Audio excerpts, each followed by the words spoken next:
This will be the overview of the 2008 E1 Typhoon Series pumper.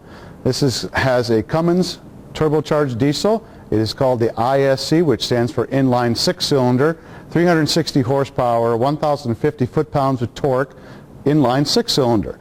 It also has after-cooled turbo, which means that it is cooled after the turbine, has a radiator up front.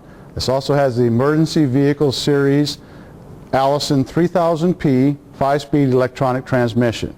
It also has automatic traction control, and it has 4-wheel anti-lock brakes, which are diagonally used rather than front and rear. So it's a front and rear for the anti-lock braking system. It has a 1,500 gallon per minute Hale pump, just like all of our other 1,500 gallon per minute engines. It also has Rockwell rear ends, Q+ braking system on the front. This will be the in-cab procedures for the E1 Typhoon, listing all the switches, gauges, and their values. We're going to start here down low. These would be the computer port hookups, both of these where the computer can be hooked up.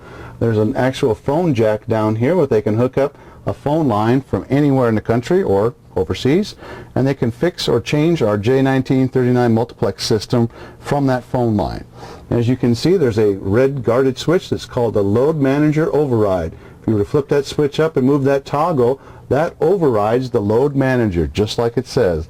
In the load managing system, if you get a big draw or you lose something on your alternator, it will sequentially shut off emergency or non-essential items so that it'll save the battery and save the alternating system.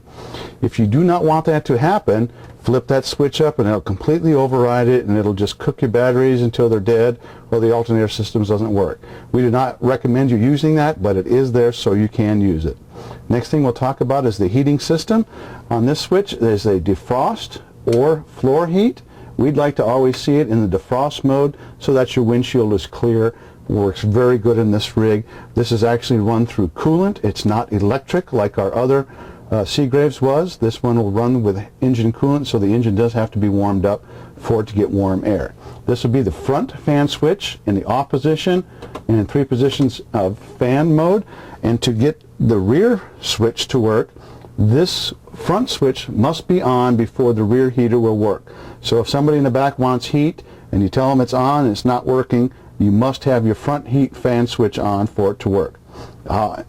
This will obviously be the temperature, hot and cold.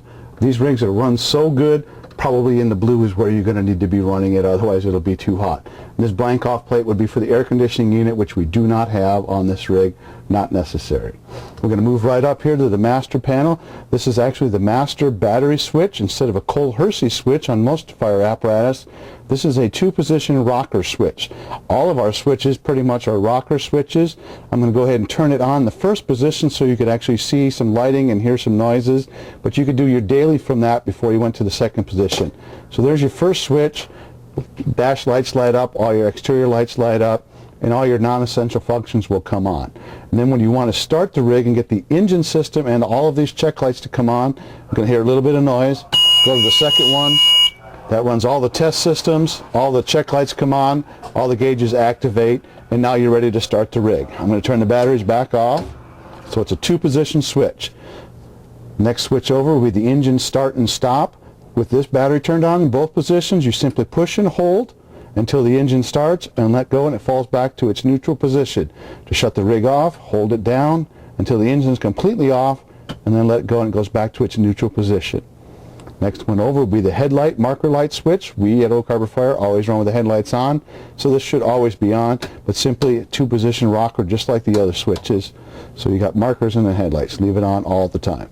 Next one, panel lights, high dash lights, low dash lights. As I said earlier, we have what's called a J1939 multiplex system. Instead of relays and switches, we have a computer board and a circuit board so that we can adjust things. And they can adjust it from a computer or in the rig itself. And we had them select, these dash lights were so bright at night, we had to turn them down. Well, when we turned those down, it also turned all of these switches, and once you'll see later on the master panel up high, it turned them down so low you could not see the switch. So the group told the computer to leave those lights on bright all the time and adjust just these 3 dash lights with this switch. So you will be able to see all your master operating switches at night if you dim these lights down, which makes it a whole lot nicer to see at night. Okay, we're going to go up to the panel. This first gauge cluster, there is 2 gauges that are the same, a primary and secondary, or front and rear air brake gauges. These are standard air brake gauges from 0 to 150. The warning bell goes from 0 to 70. Once you hit 70, the warning device goes off, and the normal operating pressure is approximately 120 before the air relief valve kicks off and the compressor shuts off. So there's a rear and a front right on this gauge. Down below that is the voltmeter. Normal amperage on this, voltage, will be about 12 to 14. That's your normal range. Up above that will be your fuel gauge. We run all the way full to 3/4, so you get to 3/4, fill it back up. This yellow switch here is actually the regeneration system and the high exhaust temperature switch. I will explain this further when we do some cab tilting procedures. This is the switch that activates the regeneration system. Simply push and hold it for 4 seconds, let it come back, and then it'll go into the regeneration mode, and you'll actually get a high exhaust temperature light come on. Sometimes you may see that light come on while you're going down the road. That just means you're into a passive regeneration. I'll explain that whole regeneration a little later on. Next gauge over is our speedometer. It's simply that, the speedometer. In the inside piece, there's a digital tachometer, a digital odometer, a digital trip odometer, and the hours of the engine are all in this one same gauge. To activate each one of those different modes, there's a button. I know the shadow's here, but there's a button. You push and let go, it'll switch to the next mode, the next mode, the next mode. Obviously, with the engine running and both the batteries on, you'll get that digital display. Then you can see that. So when you go to fuel the rig, it automatically defaults to the tachometer. So you'll have tachometer. Before you secure the engine to get fuel, we always have to put the fuel mileage reading down. You'll have to select to get to the odometer reading to find what the odometer mileage is. And this gauge's cluster over here is a little bit harder for you to see, probably a couple of shadows. I'll try and make sure and lean out of the way. First one is our transmission temperature. This one runs from 100 to 325 degrees. It probably will not move the whole time that you're driving the rig unless we're going across the Continental Divide. The EVS 3000P is a great transmission and a transmission cooler. It will probably just barely move at all, but this is your transmission temp. The one directly across from it is your engine coolant temperature, and this one goes from 100 to 240. Normal operating range is from about 190 to 200. If it gets above 200 and the 220 mark, you should actually get an engine check light so that you can figure out what's going on with your coolant gauge. Another tachometer above that. This one's a constant tachometer anytime the engine is running. So you have this analog gauge for tachometer and a digital one inside. The one below that is the oil pressure gauge for the Cummins engine, and this will run at about 40 psi. This goes from 0 to 100 psi. And also if you get a low oil pressure, you'll get a dash light that says it across here. And as we showed earlier with the batteries on, you'll get the whole warning system lights to come across here, engine check, stop engine, and all of those systems across there. Everything is on here. This is the oil pressure, which you would see. Right now the grid heater is turned on, so that would warm up our engine for us. I'm going to go ahead and shut that back off so that we stop the buzzing and the noises. And this would be the windshield washer and wiper switch. It is delayed wipers. Simply turn it on. From this position all the way to here is delay. Next click is low and high. And then simply turn it off, and they both work together. To get the washer, simply push in and you'll get fluid out of both of them. Next one down is our maxi brakes handle. Simply pull out to activate, push in to take it off. Next one next to that is our pneumatic pump shift switch. Simply pull up on the yellow handle, pull down, and you'll hear air release. Go to the center position and stop for a second, then go all the way down into the pump mode from the road mode, and then you'll be ready to shift it into drive so that your pump will activate. Then we'll come up to and this will be our transmission touchpad gear selector. This will simply activate our Allison EVS transmission 3000P. Go from neutral. It's always in default in neutral. So if we want to go to drive, simply push and hold the button and light will light up. And in this part here, you'll get 5, 1, 2, 3, because it is a electronic 5-speed transmission, so it has 5 speeds. So the number will light up in here in both positions. When we want to go to reverse, always go to neutral first, then go to reverse. And it also has a manual shift mode like our other engines. Simply hit the mode button and then up or down on the arrows, and it'll find the selected gear that you wanted and stay in that gear until you actually hit the mode button again or move the up and down arrow. This also has a feature where we can tell what our fluid level is of our transmission simply either by hitting the mode button once while the engine is running. It'll get a code up on this indicator and it'll tell us where our fluid level is. Or you can actually push and hold both the up and down arrow at the same time for a second or two, and it'll also indicate that. Plus you'll also get indications in here if there's a transmission problem. The code will come up in here. You take that number, the series of code numbers, give it to the mechanics, and they'll be able to tell what's wrong with the transmission. Below that you'll see the Blue Sigtronics headset push to talk. The driver and the officer are the only ones who have push to talk capability of talking on the radio. And this will be our information center. Inside of here will tell you when your cab doors are open or the roll-up doors are open. Plus there's a date and time in here, and there's all kinds of information in here way beyond the capability of the everyday driver. Basically what we're going to be using this for is to tell us if the cab door is open or if there's something wrong with the engine. It'll pull a code up in here. But you can scroll up and down, and when you need more information about this, come to me and I will give you some more information about it. But basically it's just to tell us if our doors are open or closed. And then up here we have our siren box. This will be for the driver because the officer has a siren box also. This is just our normal everyday horn, siren, yell, wail, yelp, high-low, gain, and a microphone if you want to use the PA system, just like on all of our other fire apparatus. It's a standard siren box. And this will be the control panel on the top. There's just an air duct to blow some air around. The first switch we come to is our mirror heat switch. Simply turn it on. All these switches are rocker switches. When any of these switches are activated, we have a small LED light inside of there. That light will stay bright. That's what I was talking about on the panel adjustment lights, so that these will always stay bright no matter how dim your dash lights go.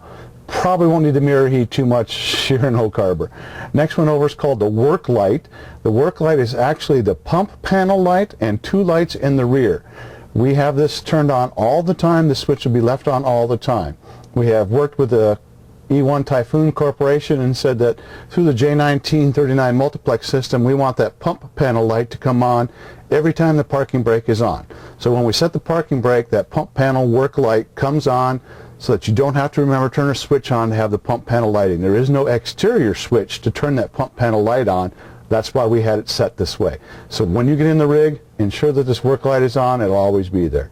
Next one over is the high idle switch. That's exactly what it does. Is if you're in a cold mode, flip it on, it'll go to high idle. It kicks it up to approximately 1200 RPMs from the idle of 750. Next one over, we probably shouldn't have to use, is the fuel priming pump. If you for some reason run the engine out of diesel fuel, and once you get it filled back up before you crank on the engine, push and hold. This one does not stay on. Push and hold to prime the pump, and it'll prime it and get your engine started. Next switch over is the electronic horn or the air horn. If it's in this mode, you simply have a regular tooting horn on your steering column. In this mode, you have the air horn so that if you go into a call, you can actually run the air horn from here. We're going to leave it in the electric horn mode most all of the time. Next switch over is our automatic chains. We have change devices on these. They're a 5-star chain, like on school buses that come and spin when you put them down. Be very, very cautious with this switch. If you were to activate this switch while you're in the bay, the chains will come down, grab the grates that are the heating grates, and possibly grab that grate as you drive out. So do not hit this auto chains in the bay. The only time you'd ever use this is when we're out on the road in an ice condition under 35 miles an hour. They will not work going backwards, so it is kind of a fail-safe device. We may end up just putting regular chains on the rig anyways, but know you have them and that you can use them if need be. Just a blank off plate. The next two switches are quartz lights. One's for the left and one's for the right. These are actually our big lights. They're 500 watt quartz lights. This rig does not have a spotlight on it, so if you're coming up to an address at night, we do not have a handheld spotlight so you can shine on the address to make sure you're coming up to the right address. So as a nighttime operator, be a block or so before you think you get to your address, flip those switches on and start warming up the quartz light. Manufacturer says it only takes 30 seconds. We've tested it, it takes almost 1 full minute. So nighttime drivers, be aware, flip your quartz lights on prior to arriving at your scene, and they will light up so that you can see the addresses as you're pulling up. We're going to come back way over here to the left and start over on this side. This will be our Jacobs brake. This is the 490. We'll talk about the engine brake when we tilt the cab and such, but this is where it's actuated. On and off switch. We're going to run with it on most of the time here at Oak Harbor, and we're going to run on a low. You do have a high position. Pretty much low is going to be enough that we need. Of course, in the snow or rain conditions, tell you to turn it off, and just use regular brakes. Next one next to that is the Raycor Fuel Water Air Drain System Alert. So this will tell you that you've got water in the fuel and you need to drain it. So you need to pull over and shut the engine off because we don't want to damage the diesel engine with water in it. A couple of blank off plates for future stuff if I ever needed it. This will be our master warning light switch. So this should be the only switch you have to turn on going to a call. All the other lights and stuff that are on will be on when you get into the rig. So this is your master light. So simply turn it on and all of your lights will come on. Next one over is the upper warning lights, lower warning lights, and the Opticom. These three will always be in the on position. So when you do your daily rig check at night when you come in, or your daily rig check, make sure that those switches are on, and the two I talked about, the light and the work light. And then when you hit your master, you'll have all of your warning devices. This rig has the automatic shutoff for the Opticom. When you're doing your daily rig check, if you get out and walk around and do not see your Opticom on, it's because your parking brake is on. Set your chocks, make sure the vehicle's in neutral, let the parking brake off, and your Opticom will come on and the two white lights next to that. It's a fail-safe device, so it does not burn out the Opticom, and it doesn't keep the green light going in the wrong direction of the traffic when you're parked on the highway. So it's not broken, it's just because the parking brake is on. Next one far over is a scene light. We have two scene lights, one on the left side, one on the right side. It's a small halogen bulb just behind the cab that lights up the ground for you so that when you get out, you can see some area around you. We do have landing lights underneath the rig, so you'll always have a spot to see for your feet when you get out of the rig, but these will give you a little bit more lighting. They're just not very bright. They won't find an address for you, but they'll find stuff on the ground so that you don't trip around the apparatus. And this one is the compartment light switch. That's why we always want this one on and our work light switch on. Always on, so we open up a compartment, we have a compartment light. This one also has magnetic doors so that when you roll the door up, it actually sends off a warning light. That's what this whole little cautionary thing, that means that this light, when this light flashes, once you've let the parking brake off, that there's a door open or the cab is up or one of the quartz halogen lights is up. That light will flash. Also, there's another warning device that will tell you exactly which one it is, and we'll talk about that in a little bit. It's down here on the dash. It'll tell you which cab or which door is open. And this will be our Motorola radio. This will be the volume control. We put a small little piece of white paint here. This is for the volume set for our central lock. If this one's too loud, the central lock will not release. In our old rigs, we had to have it set on 10. There's no digital display to tell you what the volume is on this new headset, so simply up and down on the volume, but about there is your best for the central lock.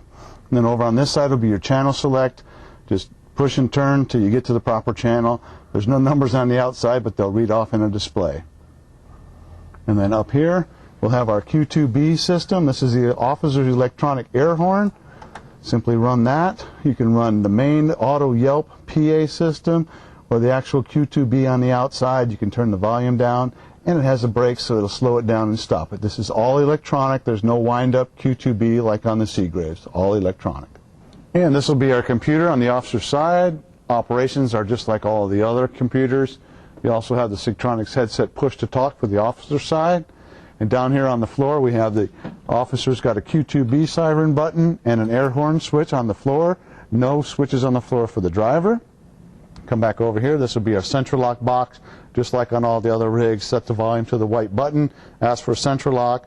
Wait for the green light to come on. Do not touch the key until the green light comes on. Simply turn the key, pull it out, open it up. The officer's seat has a, we all have now, for the officer and the two guys in the back, have Zyco pull release. Simply pull this yellow handle and the SCBA will release from the seat so that you can get out and ready to go. It's locked in there. The officer also has an air ride seat now, adjustable just like the driver's seat. And you'll see down here we have a pump handle. This will be for the cab. If the electronic part doesn't work, this is where the handle is stored now and just stored underneath the officer's seat. And this will be how to tilt the cab on the Typhoon. Make sure you come in and turn the battery switch on to the first click. Turn your headlight switch off so that you're saving some energy. Ensure that the cab is secure inside here, no loose parts or pieces, radios, flashlights. Close the door, do the same in the rear. Check all those, make sure the BAs are locked in the Zyco brackets and that the entire cab is secure. And then we're going to go around to the other side to the cab release and start tilting the cab. And as you come around the front, make sure that the front jump line, the nozzle is tucked in the hose bed, and that the fitting is pulled forward and the front area is clear. You've checked the whole inside of this cab. Then we'll come back to the cab release door. We'll open the cab release door. Simply inside is the cab raise and the cab lower. Before we do that, let's ensure that everything is clear up above. There's no doors, no fans, no switches. And simply push and hold this, and it starts raising the cab. And as we do that, we're going to watch the cab to make sure that it is still is free. It's a 2-speed pump. In just a few seconds, you'll see it go into high gear. I haven't done anything but holding the switch. And we're going to hold it all the way until it goes all the way up and stops. You see it moved a lot faster now.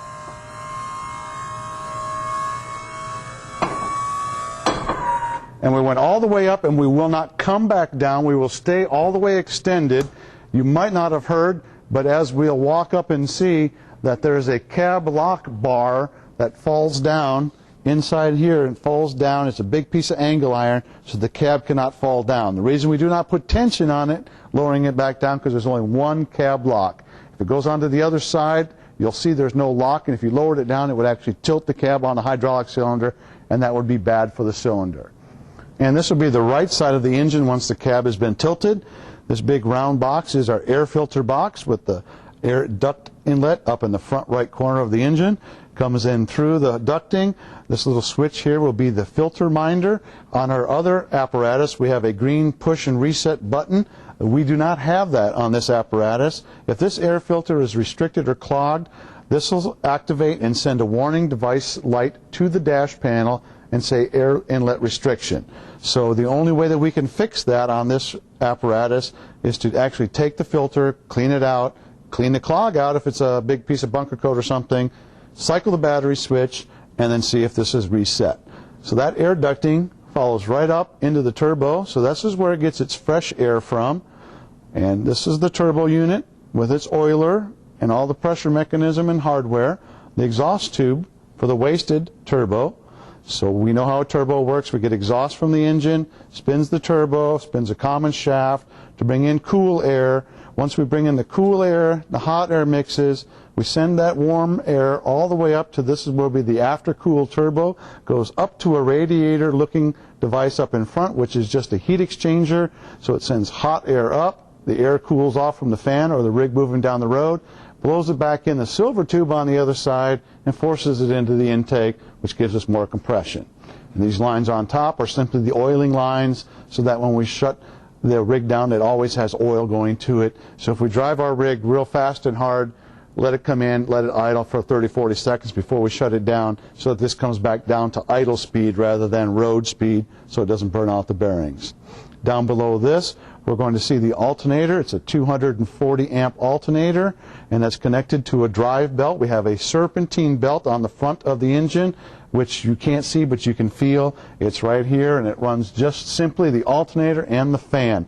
The rest of the pieces are run off of gear-driven things. So that'll be the alternator. And we have a fuel filter here. In front of that is our big starter unit. We do not have two relays for this rig. We only have one starter relay and a starter solenoid, so we don't have two push buttons up in the dash. That's why you only saw the one rocker switch. Up on top of the engine, this of course is our Cummins inline 6-cylinder engine. Up on the top of this rig, the Detroit diesels have a computer off of the side.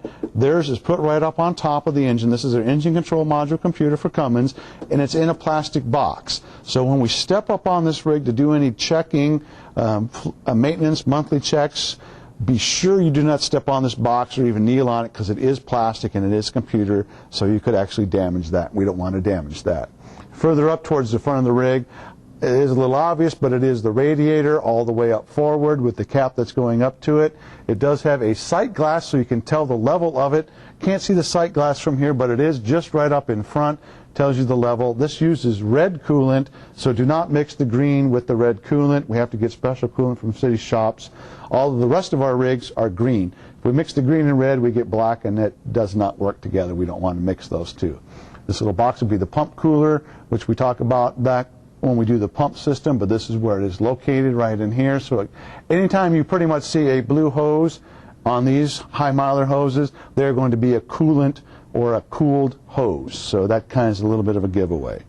When we come back down to the engine, the back side of the engine, obviously this will be the Allison electronic 5-speed overdrive transmission, and behind that will be the differential and the universal joints back there. And I'm going to step back there by where he's filming for us so I can point to a little more things for you.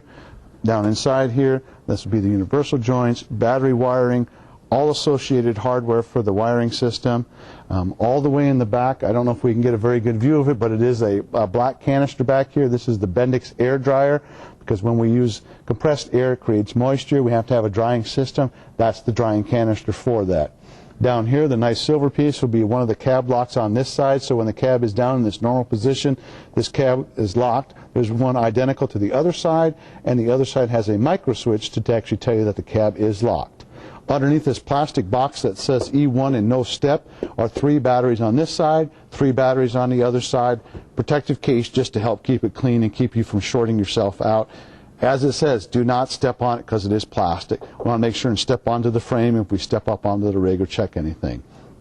Down below this is an actual air tank. There's one on this side, one on the other side, and then there's a wet tank in the back, which we'll show later on, underneath by the differential. Down below that, you'll see this big silver shiny thing. That's our diesel particulate filter and our exhaust system. The exhaust system on this has a regeneration system. We briefly talked about the switch up in the cab. The diesel particulate filter is a soot gathering system that keeps particulates from being expelled into the atmosphere until it gets completely full and it's time to regenerate them and burn them up. There's 2 ways to do that. There's a passive regeneration where we're just driving down the road above 40 miles an hour and we're at operating temperature. The regeneration will take place. It'll start heating up that exhaust system, that muffler canister, and that DPF to almost 1700 degrees. It'll burn all those little particulates out and expel the excess gas out the tailpipe. It's almost like having a mini chimney fire inside the exhaust system. It burns it all up and sends it out. There's another way. It's called an active regeneration. That will be where we will actually have to hold that switch on the dash for 4 seconds and start the regeneration process.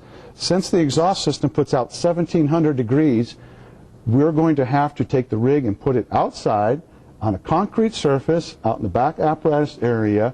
No vehicles within 20 feet minimally of the exhaust because it puts out 1700 degrees, and you'll see the heat waves flow out of the exhaust system. Chock the rig, push and hold the button on the regeneration. That's an active system. And it'll kick into high idle if it needs to warm the engine up. It automatically does everything it needs to do, warms the whole exhaust system up to its operating temperature, then it injects diesel fuel into that canister and basically lights it on fire and burns all those particulates out, sends the rest out of the tailpipe. If we look at the tailpipe right now, all we're going to see in there is a little bit of rust. It's almost completely clean of soot. It's an environmental thing. Since 2008, all apparatus are required to have it. We have on that dash, there are 3 ways to tell that we need to regenerate. We'll have a solid yellow light that says regen. That means we have between 4 and 6 hours to go out and do either an active regeneration or a passive regeneration. Probably not going to get a passive because we don't drive it long enough, steady above 40 miles an hour. That's made for like long haul truck drivers that are cruising up and down the interstate. It'll actually do it and they won't even know that it's being done. But you get 4 to 6 hours on the first yellow steady light. Get it done when that light comes on. You can go out and put it out back, and you can leave your rig in service, because if you want to go on a call, so you get a call in the rig while it's on duty, simply touch the brake pedal. It stops the regeneration mode right where it's at, and you can go and drive off and do whatever you need to do. Come back, hit the button again, and it picks up where it left off because the J1939 multiplex system remembered how much regeneration has to still be done. It's pretty smart. It takes care of itself. The next one mode on that regen is the yellow light will flash. If the yellow light flashes, you only have between 2 and 4 hours to get the regeneration done. Get it done right away after that light comes on. We don't want it to go to the flashing mode. The next one is a solid yellow light and an engine check light comes on. If that happens, we're pretty much behind the 8 ball. The diesel particulate filter is way too full, and it may need to be replaced. You may not be able to do a regeneration and clean it out. And that filter is very, very expensive. They don't even hold them up at city shops. So they'll have to order it. The rig will definitely be out of service. So do not let it go to a solid light with a check engine light. As soon as that light comes on, go get the regeneration. It's been on average about 20 hours of in-service time before it needs to be done. It takes approximately 20 minutes for the whole thing to be done. Just make sure you're nice and clear on the area. Any questions about it, come see me, come see Battalion Chief Merrill. We'll give you more information on the regeneration system. Now we'll go over to the other side of the engine. And this will be the left side of the engine. We'll start off with the big power steering pump and gearbox. Gets its fluid from this reservoir, and you just follow the associated lines down, and you see that it goes through the pump and gets activated and through the steering gearbox. On the front of the engine, it actually has the oil pump. Down below that is the air compressor that fills the dry tanks and the wet tank, the primary, secondary tanks.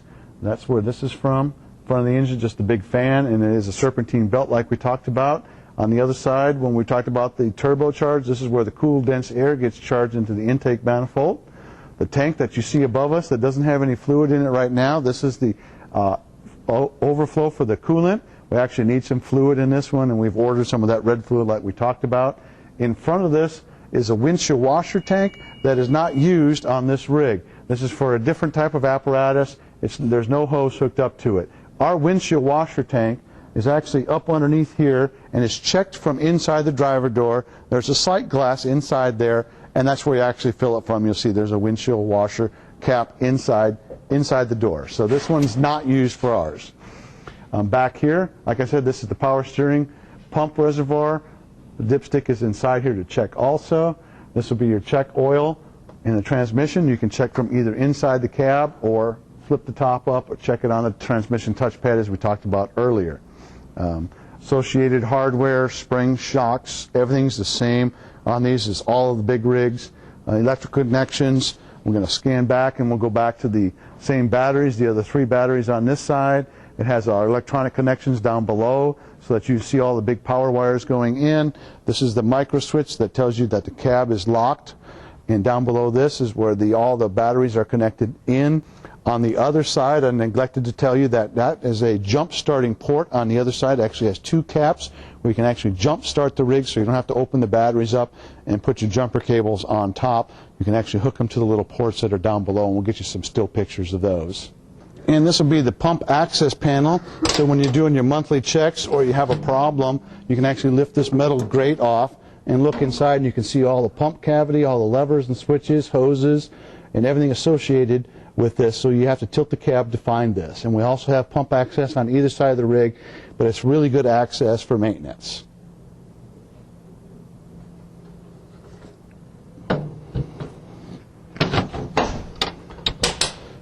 And this will be the cab lowering procedures.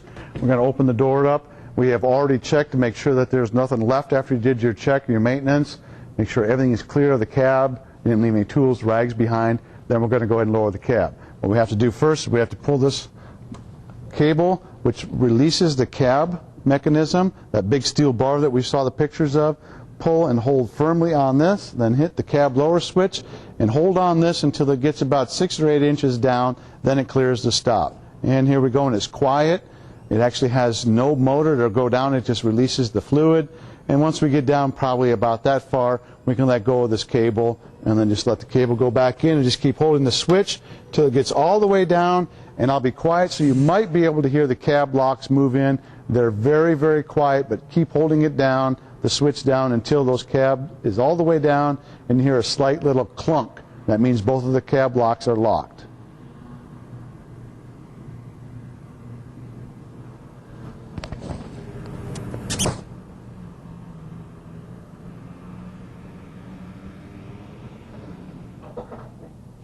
And those are the two slight clicks. Then you can let go of the switch, and your cab is all the way down. And this will be how you lower the ladder rack. After your battery's on and running, simply turn the power on, your green light is on, push and hold the ladder rack switch, and the ladder rack comes down. And it's just the reverse. Once it's all clear, simply hold it up until it locks in place, and you'll just, that's it, and the pump is there. Shut the power off, and you're good to go using your ladder rack. And this will be talking about the exterior pump panel, all the switches, gauges, and levers. We're going to start right here with our pressure governor. It's a Class 1 Captain pressure governor, electronically controlled. It actually has a mode button, which you push and hold to get into the pressure mode, or to the RPM mode, or a preset, which will actually bring it back down. As you can see, the lights lit up and went no interlock. That means we're not in pump gear, not ready to go. It's a very smart system. It tells you if you're in pump gear, out of pump gear, if your pressure's too low, if your pressure's too high, if the operator has to do something. It's all kinds of messages that pull up on the message center, and we'll talk about those as we go through when we actually turn it on and do some pumping, so you can see the lights. And there'll be 3 lights here before you can do anything. The throttle ready, okay to pump, and the pump engaged. So those 3 lights will have to be on before you actually get control of these and increase and decrease of the throttle. Next one we'll talk about are just our discharge ports. We have 9 discharge ports and 3 intakes, just like all the rest of our apparatus. This one's called the front jump line instead of called the blitz line as we do on our other apparatus. So this is actually the line out on the front of the rig. Pre-connect number 2 has a special unit because this is our pre-plumbed foam. We have 500 gallons of water, just like our other apparatus, but we also have 30 gallons of foam pre-plumbed in a tank ready to go. So if we needed to run foam, they will pull out pre-connect number 2, 1 3/4 discharge, pull it out and go to the fire, start using that. They call for foam. You already have the pre-connect line pulled out. Go down to the foam eductor handle, pull the foam eductor handle out, which activates the water going back to the tank. Flip this electronic switch, as you heard. We just flipped the switch to run the foam. This actually lets the foam come from the tank to the foam eductor and then run out the pre-connect. When we want to flush that and be done with foam, turn the air actuated switch off. That shuts off the foam tank. Leave this open and this open, and then we'll go to the flush, and you just open the flush, and that lets water run through those lines and clear that out until you get water running out of the hose line, no more foam. If you get confused at 2 or 3 o'clock in the morning, they have a panel here that tells you what valve has to be open, open, open. If you want foam eductor, it's got to be open, closed, open. So that gives you all the information right here on the panel so you can figure out, if you forget, how to make this system work. It's really straightforward. And also, this is the indicator for the foam percentage. We have it preset at 3%, but if you get a different type of foam, simply push in and you'll go to 1%. You can come back and you can go to 6%, or you can actually secure it and go all the way off. We're going to leave it set at 3% foam. This is our standard, what we use for our type of foam. We can use, as you can see, A or B foam, 125 gallons per minute. We're going to pump this at approximately 175 psi to get our proper foam application out of the nozzle. That's a little higher than what we do for our actual pre-connects. We're set at 110 because we have 75, 150 nozzles, but this will give you the best foam application. The rest of the lines are just marked simply for the different pieces of hose that we have. Nothing special across here. Up on the top, we have actual Sigtronics headset if you want to plug your headset in. There is no push-to-talk feature, so you can only listen. You can't talk. You can just listen if it gets too loud. Intake pressure gauge, discharge pressure gauge, test ports for both of those when we're doing pump testing, a tachometer, which only works when you're in pump gear, so if you do your walk around and you don't see it running, you don't have it in pump gear, water temp, oil pressure, voltage warning, and the pump hours. You will not get any warning buzzers if you have one of these failures, but you will get a light. So you have to pay attention to the pump panel. You won't get any warning buzzers or bells, but you will get a light if you have one of these problems. This one here says pump compartment light. It does not control the exterior lights. It controls the lights on the inside of this pump panel. So when you open this up, you can actually turn the lights on and see. This is one of those other access ports that I was talking about when we had the cab tilted for the pump. You can get in here, you can look around and make sure that everything's connected on your monthly. Or for maintenance, it's a maintenance man's dream to be able to work on it without disassembling the whole doggone pump panel to get in. The rest of it is really straightforward. Intake, discharge, water. pump prime. The pump prime on this rig, since environmental EPA's got into it, we no longer used oil. This is a oilless pump prime. It is using just water from the water tank to prime the pump. Going down further down here, we have the pump cooler, which actually will help keep the pump cool. If you have a problem with overheating and you're not discharging any water, you can open the pump cooler. It'll help cool it off. If the engine has a problem with the radiator or overheating, we can actually take water from the back, from the tank, and put it up into the radiator by opening this up. The one down below that says jump line blowout. This uses air from the air tank, and it'll clean out the water from the hose. There's a 2.5-inch hose that goes from back here in the pump over the wheel well area and out to the front jump line. That retains a lot of water. Take off the 2.5-inch hose off of the front connection, open this up, and that sends air through there and blows all the water out to keep it from turning moldy or freezing when it's cold. So after we use that front jump line, before we hook the hose back up after we drain it out, we're going to want to run that air and pump and clean that front jump line out. It's basically just a drain. All the rest of them have quarter turn drains, so if we want to drain the rest of the lines, we just simply turn it. And it also has them for the jump line here, but that is just to take care of this part of the line. It does not take care of the 2.5-inch that goes all the way to the front of the apparatus. So all of the drains are just simple quarter turns.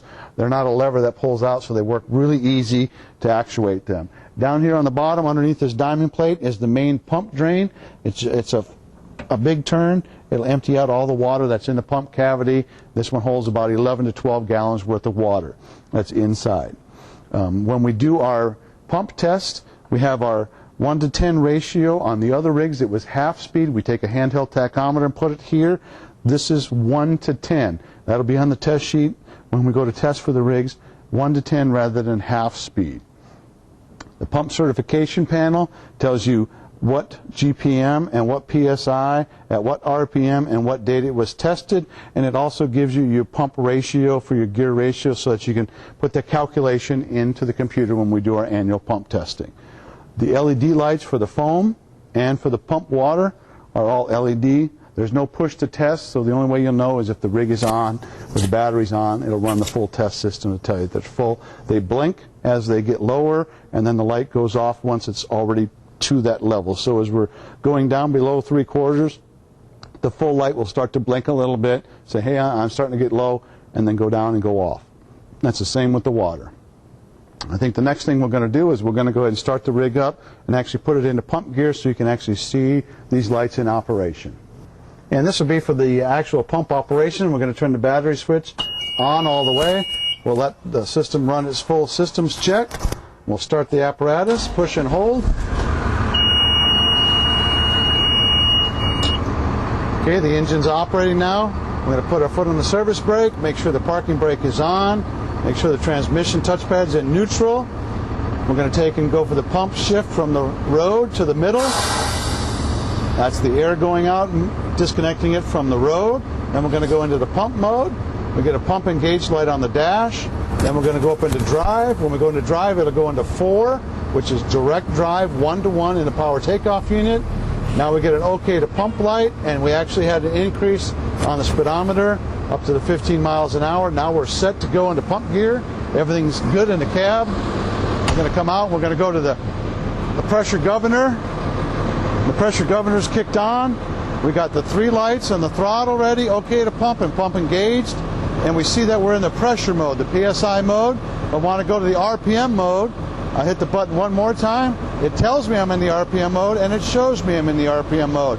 That means I have no control over my pressure, just over my RPMs. I'm going to go back to the pressure mode.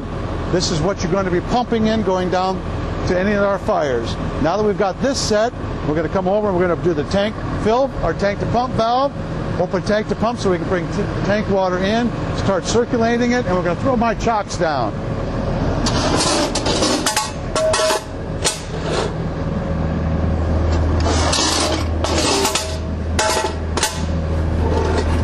Always put down both chocks just in case.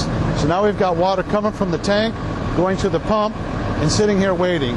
On this rig, we cannot do the tank fill and do a recirculation because it will eventually cavitate the pump. It's a little bit different than all of our other rigs. We need to cool the pump off, we'll have to use our pump cooler or open a discharge once you get a water supply established. So now that we've got our pump engaged in the pressure mode, pull off the appropriate line, we can increase our pressure. It even tells us we're increasing our pressure. We'll watch our discharge gauge to our appropriate number, and we're ready to pump to whatever we need to pump. When we want to decrease this but leave it in the pressure mode, simply hit the preset button. It tells us we're decreasing our control, brings it back down to our idle, but it leaves it in the pressure mode so you're ready to go back up. If for some reason they say, hey, I need water back, simply go back up.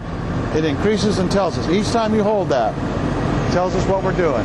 If I was to go to the idle button and hit the idle button, it takes us back out of the pressure mode and goes all the way to idle. So now I have no control over increase. I cannot increase this because I've taken it and went to idle mode. So my suggestion is always leave it in the preset mode when you want to bring it back down. As you heard, it increased about 25 RPMs when I went into that mode, into the pressure mode. That lets you know your pump is ready to pump. If you for some reason lose intake pressure, it'll tell you intake and an operator light will flash. Anytime it flashes an operator, that means you have to do something. For a full list of all of these, look in our service and operator's manual. It'll give you a full list of each one of these codes that is in here. No interlock, PSI mode, RPM mode, operator, low supply, pressure differential. Look inside the manual to give you all the listings down. So I go back to preset, control decrease to take it out of pump gear. As you can see, my foam light is flashing. That means I'm not quite full, but I'm not quite down to 3/4 of a tank. That's pretty full for a 30-gallon foam tank. It's probably just a little bit of air. And we can see over here we've got the water level and we're full, and that's 500 gallons. So to take it out of pump gear, we're just going to basically reverse it, hit it back down to preset, push in the tank to pump valve, go back to the cab. When we get back to the cab, first step is going to be put it in neutral. We put it in neutral. Wait for the OK to pump light to go off, the speedometer to come down. Then we're going to go from pump to neutral on the shift switch. Wait for the air to release. Go back to road. The pump and gauge light will come off. Then we're ready to drive down the road. And we're going to go ahead and push and hold the stop button and shut the rig off. And then the batteries.